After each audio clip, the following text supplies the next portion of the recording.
Hello बच्चों, कैसे हैं आप लोग। आई होप कि आप लोग अच्छे होंगे और आप सबकी पढ़ाई भी अच्छी चल रही होगी। तो आज की वीडियो में हम फिर से लेकर आए हैं आपके लिए जून 2024 का जो जून 2024 में जो क्लास 10th का मंथली एग्जामिनेशन हुआ था उसके सेक्शन बी यानी कि लघु उत्तरीय क्वेश्चन को सॉल्व करेंगे। ठीक है, पिछली वीडियो में मैंने आप लोग को बता दिया था 1 से लेकर जो इसका क्वेश्चन है 1 से लेकर 10 तक, ये आपका क्या था, लघु उत्तरीय था। ये मैंने पूरा कंप्लीट कर दिया है। तो बच्चों अभी हम लोग करने वाले हैं दीर्घ उत्तरीय प्रश्न, लॉन्ग आंसर टाइप क्वेश्चन को, जिसमें आपको 11 से 15 क्वेश्चन, यहाँ आपको 5 क्वेश्चन दिया जाता है और इसमें आपको 3 ही क्वेश्चन का आंसर करना होता है। ठीक है, और हर एक के लिए आपको 5-5 नंबर मिलता है। ठीक है, तो ये बहुत ही इंपॉर्टेंट वीडियो आप लोगों के लिए होने वाली है, क्योंकि इस वीडियो में जो हम लोग क्वेश्चन करने वाले हैं इसके बेसिक क्वेश्चन कॉन्सेप्ट को भी हम लोग इसमें सीखेंगे। देखो क्वेश्चन नंबर 11 जो है ये आपके लिए इंपॉर्टेंट नहीं, एग्जाम पॉइंट ऑफ व्यू से पता नहीं क्यों बिहार बोर्ड ने इस बार ये क्वेश्चन डाल दिया है। ठीक है, हालांकि किताब में एनसीईआरटी के लिखा भी रहता है कि ये परीक्षा की दृष्टि से नहीं है, बट फिर भी जब क्वेश्चन आ गया है तो इसे हम लोग कैसे सॉल्व करेंगे, बस इस क्वेश्चन के लिए हम लोग समझ लेते हैं। देखो यहाँ पर क्या है, आपके सामने क्वेश्चन में कहा जा रहा है यदि घन बहुपद का मतलब यहाँ पर है क्यूबिक पॉलिनोमियल। ठीक है, तो घन बहुपद के शून्यकों का योग, शून्यकों का योग का मतलब क्या हो गया, सम ऑफ जीरोज, क्या होगा, सम ऑफ जीरोज। ठीक है, दो शून्यकों के गुणनफल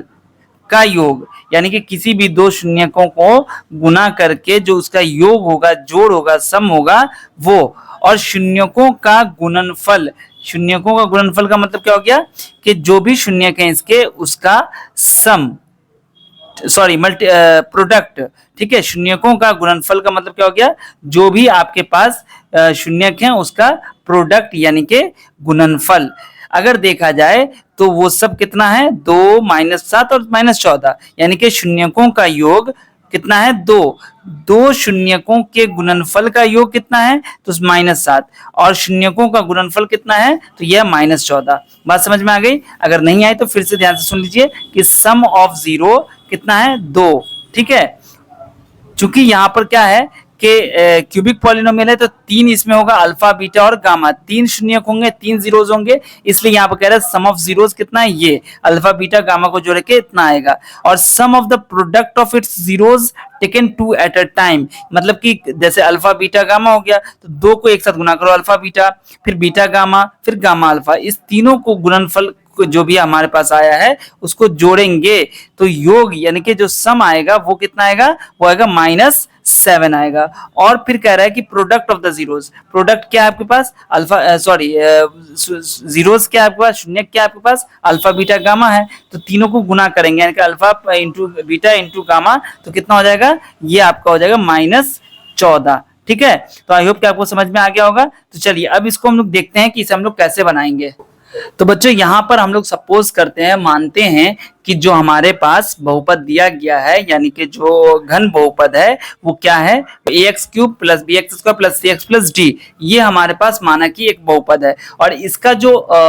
शून्यक है यानी कि जो जीरोज है वो क्या है, अल्फा बीटा एंड गामा, ये 3 आपके पास क्या है, इसके ये जीरोज है यानी कि शून्यक है। अब बच्चों क्वेश्चन में हमारे पास दिया गया है कि अल्फा, यहाँ पर लिखेंगे अल्फा + बीटा + गामा, तीनों को जोड़ कितना आ रहा है, 2 आ रहा है, और अल्फा किसी भी दो जीरोस को, शून्यकों को गुना करके उस गुणनफल का योग कितना है, तो देखो अल्फा बीटा, ठीक है, बीटा गामा प्लस गामा और अल्फा, तीनों को, दोनों को किसी दो को गुना कर रहे हैं और उसके बाद जब जोड़ेंगे तो वो आएगा आपके पास -7, और अल्फा बीटा गामा तीनों को गुना कर देंगे तो कितना आएगा, ये भी क्वेश्चन में ही दिया गया आपके कि ये आएगा -14। बच्चों देखो मैं आपको बता रहा हूं कि जब भी आपको क्यूबिक पॉलिनोमियल दिया जाएगा तो उसका जो शून्यक होगा, 3 शून्यक होगा, 3 जीरोज होगा, और अगर अल्फा बीटा गामा निकालना होगा तो ये होगा -b/a हो जाएगा। ठीक है,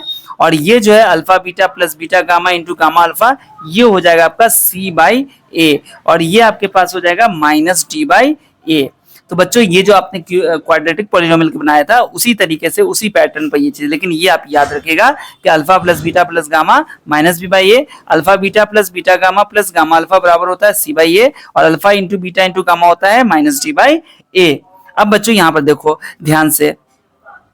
कि यहाँ पर माइनस बी बाई ए, अगर हम इसके नीचे मान लेते हैं कि एक है, इसके नीचे मान लेते हैं एक है, तो यहाँ से ए की वैल्यू क्या आ रही है 1 और बी की वैल्यू क्या आ जाएगी -2। इसके नीचे भी हम अगर 1 मान लेते हैं तो क्या हो जाएगा, एक चूंकि 1 तो रहता ही है, ठीक है, लेकिन हम लोग लिखते नहीं है, तो ए की वैल्यू 1 आ गई और सी की वैल्यू -7। और इसके नीचे भी अगर हम 1 मान लेते हैं तो ए की वैल्यू 1 आ गई, यानी कि सब जगह में ए की वैल्यू 1 ही निकली, तो हम लोग यहाँ पर लिख लेंगे ए की वैल्यू 1 और बी की वैल्यू कितनी आ जाएगी, तो देखो यहाँ पर -b बराबर 2 है, क्या है, -b बराबर 2 है, तो b की वैल्यू क्या आ जाएगी -2, तो यहाँ लिख देंगे -2। उसके बाद देखो c के लिए क्या है, तो c के लिए तो सीधे सीधे लिख सकते हो, c बराबर -7, c बराबर -7 और d बराबर क्या हो जाएगा, तो देखो -d की वैल्यू है -14, तो माइनस माइनस कैंसिल हो जाता है, d की वैल्यू क्या आ जाएगी 14। तो a b c d हमारे पास पता चल गया, ठीक है, सॉरी यहाँ पे 14 होगा, तो ये हमें पता चल गया कि ए की वैल्यू क्या है, बी की वैल्यू क्या है, सी की वैल्यू क्या है, डी की वैल्यू क्या है। अब बच्चों इस चीज को हमें क्या करना है, यहाँ पर पुट कर देना है, ठीक है, तो क्या हो जाएगा,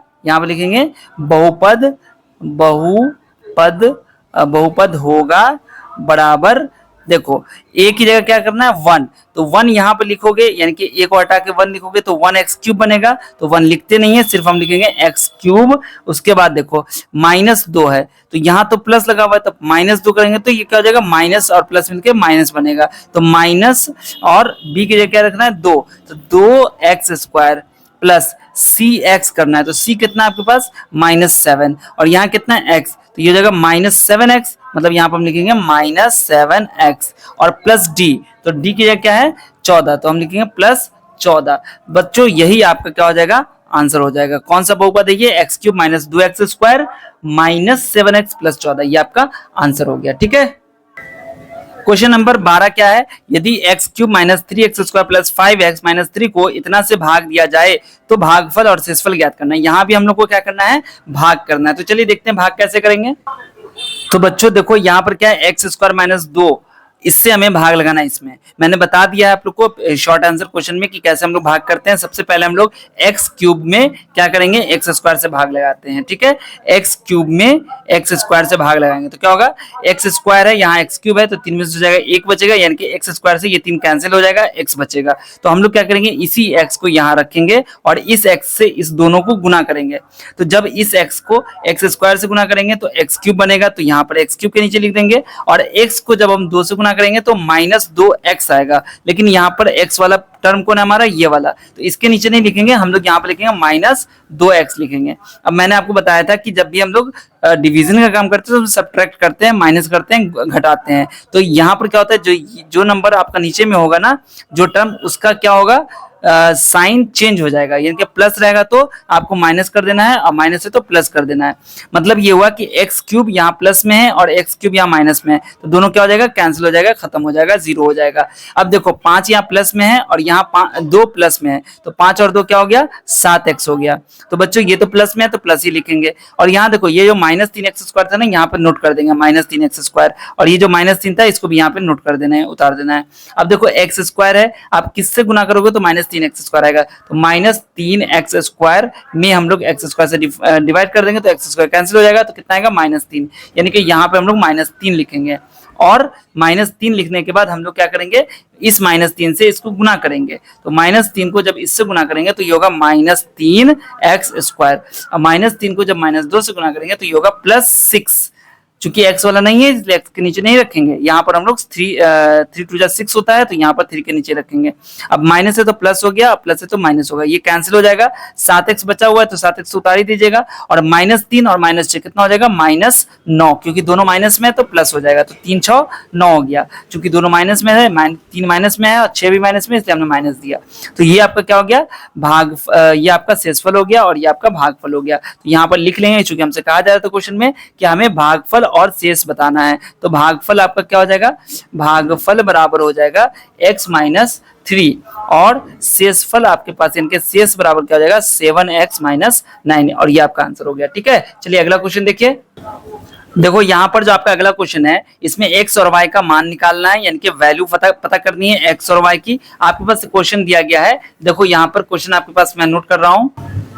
तो हमने क्वेश्चन नोट कर लिया है। देखो यहाँ पर सबसे पहला काम क्या करेंगे कि यहाँ पर हम लोग जो हमारे पास दिया गया है ना, इसमें हम लोग यहाँ पर मानेंगे, इंग्लिश में लिखेंगे मान, लेट अस या फिर लेट लिखेंगे, LET, और हिंदी में लिखना तो लिखेगा माना कि 1/x बराबर p, और जो हमारे पास 1/y है इसको मानेंगे q। ठीक है, तो हमारा इक्वेशन क्या बन जाएगा, तो यहाँ पर लिखेंगे तब क्या हो जाएगा, जो हमारे पास इक्वेशन 1/2x दिया हुआ है ना, तो हमने तो 1/x को p मान लिया, तो हमारे पास क्या बन जाएगा, p/2 बन जाएगा। अगर आपको ये समझना है कि ये ऐसा क्यों हुआ, तो ये देखिए 1/2x है, तो इसको हम लिख सकते हैं 1/2 इंटू 1/x, लिख सकते हैं ना, 1 इंटू 1 1 हो गया, और 2 इंटू एक्स 2x हो गया। तो देखो 1/2 है और हमने 1/x को क्या माना है, p माना है, तो इसको हम p से गुना करेंगे तो क्या हो जाएगा, p को 1 से गुना करने पर p आएगा, नीचे में 2 आएगा, इसलिए हमने यहाँ पर p/2 लिखा है। उसी तरीके से यहाँ पर देखो 1/y को हमने q माना है, तो यहाँ है आपका 1/3y, तो ये बन जाएगा आपका q/3, क्या बन जाएगा, q/3, और ये आपका बराबर 2 हो जाएगा। तो हमारा ये इक्वेशन अब इस तरीके से हो जाएगा। ठीक है, अब इसके बाद क्या करेंगे, 1/3x है तो ये हो जाएगा p/3, और यहाँ 1/2y है तो ये हो जाएगा q/2, और बराबर कितना हो जाएगा, 13/6। अभी इसको हम लोग सॉल्व करेंगे जिस भी मेथड से, आपको यहाँ पे चूंकि कह रहा है हमको क्या करने के लिए, x और y का मान निकालने के लिए, तो हम किसी भी मेथड का इस्तेमाल कर सकते हैं। ठीक है, तो चलिए यहाँ पर हम लोग करते हैं,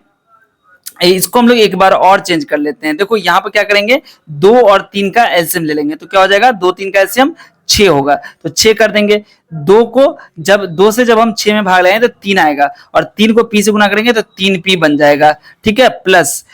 3 से जब 6 में भाग लगाएंगे तो 2 आ जाएगा, और उस 2 को जब q से गुना करेंगे तो 2q हो जाएगा, बराबर 2 होगा। और यहाँ क्या हो जाएगा बच्चों, देखो 3 2 का एलसीएम, तो यहाँ भी 6 आ रहा है। ठीक है, तो 3 दूनी 6 मतलब 2p हो जाएगा, और यहाँ हो जाएगा 2 तिया 6 यानी कि 3q हो जाएगा, और ये हो जाएगा बराबर 13/6। देखो ये 6 तो कैंसिल हो गया, तो आपके पास इक्वेशन बन जाएगा इस तरीके से, 2p प्लस 3q बराबर 13, और ये जो 6 है इससे गुना होके तो ये बन जाएगा 12, मतलब आपके पास बन जाएगा 3p प्लस 2q बराबर हो जाएगा 12। ठीक है, तो इस तरीके से हमारा इक्वेशन जो था वो एकदम आसान बन गया, जो हम लोग पहले शुरू में करते आए थे सेम वैसा ही और आसान बन गया। ठीक है, अब हम लोग करेंगे क्या, तो यहाँ पर इसको मान लेते हैं हम, चूंकि हमारा फर्स्ट और सेकंड ये था तो इसको हम लोग थर्ड और फोर्थ मान लेते हैं, थर्ड और फोर्थ मान लेते हैं। ठीक है, तो अब बच्चों देखो इसको क्या करेंगे, जब विलोपन विधि का इस्तेमाल करेंगे तो हमें तो बराबर करना है किसी एक वेरिएबल वाले को, किसी एक चर वाले को, तो हम इसको बराबर कर लेते हैं। देखो q है और यहाँ भी q है, तो 2 और 3 है, तो 2 को 3 से गुना करने पर 6 होता है, और 3 को 2 से गुना करेंगे तो 6 आ जाएगा, मतलब यहाँ पर इसको हम लोग गुना करेंगे 3 से, इसको गुना करेंगे 2 से, तो बच्चों क्या हो जाएगा, देखो ये हमारा बन जाएगा 3 तिया 9p, और ये बन जाएगा 6q, और ये बन जाएगा 36, और यहां जब 2 से 2 को गुना करें तो 4p प्लस 6q बराबर हो जाएगा 26। समझ में आ गया। चलिए अब क्या करेंगे, यहां पर हम लोग घटाएंगे, तो घटाएंगे तो क्या हो जाएगा, ये कैंसिल हो जाएगा, और यहां जब घटाएंगे तो ये होगा 5p, और ये जब घटेगा तो क्या हो जाएगा, 36 में 26 जाएगा तो 10 आ जाएगा, यानी कि p की वैल्यू आ गई 10/5, 5 दूनी 10, तो 2 आ गया। अब p का मान यहां पर लिखेंगे, p का मान समीकरण किसमें, 3 या 4 किसी में भी रख दो, 3 में रखने पर क्या हो जाएगा, देखो 3 गुने p है तो p की जगह क्या रखेंगे 2, तो 3 गुने 2 प्लस 2q बराबर 12, तो यहां हो जाएगा 3 दूनी 6 प्लस 2q बराबर 12, तो 2q बराबर हो जाएगा 12 माइनस 6 यानी कि 6, तो q की वैल्यू आ जाएगी 6/2 यानी कि 3 आ जाएगा, तो q और p की वैल्यू निकल गई। ठीक है, अब यहां पर हम लोग करेंगे, देखो ये तो आपका हो गया एक स्टेप, इसके बाद आप इसको करने के बाद आप करेंगे, ठीक है ना, ये नहीं कि फिर आप ऊपर ले जाएंगे, चूंकि जगह हमारे पास यहाँ है इसलिए हम लोग ये काम यहाँ पे करेंगे। ठीक है, देखो क्या करेंगे, चूंकि हमने माना था 1/x बराबर p, और p कितना है 2 है, p कितना है 2 है, तो इसका मतलब ये हो गया कि 1/x बराबर आपके पास आ गया 2। ठीक है, तो इसका मतलब 2 और x गुना हो जाएगा, तो ये हो जाएगा 2x बराबर 1, तो x की वैल्यू क्या आ जाएगी 1/2। इसी तरीके से हमने माना था 1/y बराबर q, और q कितना है 3 आया, इसका मतलब ये है कि 3y बराबर हो जाएगा 1, इसलिए y बराबर हो जाएगा 3। तो x और y की यहाँ पर हमें वैल्यू आ गई है और यही हमसे बोला जा रहा था। चलिए अगला क्वेश्चन देखते हैं। अगर आपको कहीं पर दिक्कत होगी तो आप मुझे कमेंट में बता सकते हैं। तो बच्चों इस वीडियो में हम लोग इस क्वेश्चन को नहीं करेंगे। 14 क्वेश्चन जो यानी कि 14वां क्वेश्चन और 15वां क्वेश्चन, ये 2 क्वेश्चन मैं छोड़ रहा हूँ अगली वीडियो में। अगर आप लोग को बन जाए तो आप मुझे कमेंट में बता दीजिएगा, वरना हम अगली वीडियो में आपको 14 और 15 बता देंगे। ठीक है, 11 से लेकर 13 तक हो चुका है। अगली वीडियो में हम लोग ये 2 क्वेश्चन करेंगे। ठीक है, अगर आपको वीडियो अच्छी लगी है तो आप अपने सभी दोस्तों इस वीडियो को शेयर कर दीजिए जितना ज्यादा से ज्यादा हो, क्योंकि जब आप शेयर करेंगे तो आपके दोस्तों का ही फायदा है, उन्हें भी मदद मिलेगी। तो अभी के अभी अपने जो कमजोर दोस्त हैं खासतौर से उनसे जरूर शेयर कीजिएगा। ठीक है, मिलता हूं फिर आपसे अगली वीडियो में। अपना ख्याल रखिएगा। वीडियो देखने के लिए आप सभी बच्चों का बहुत बहुत शुक्रिया।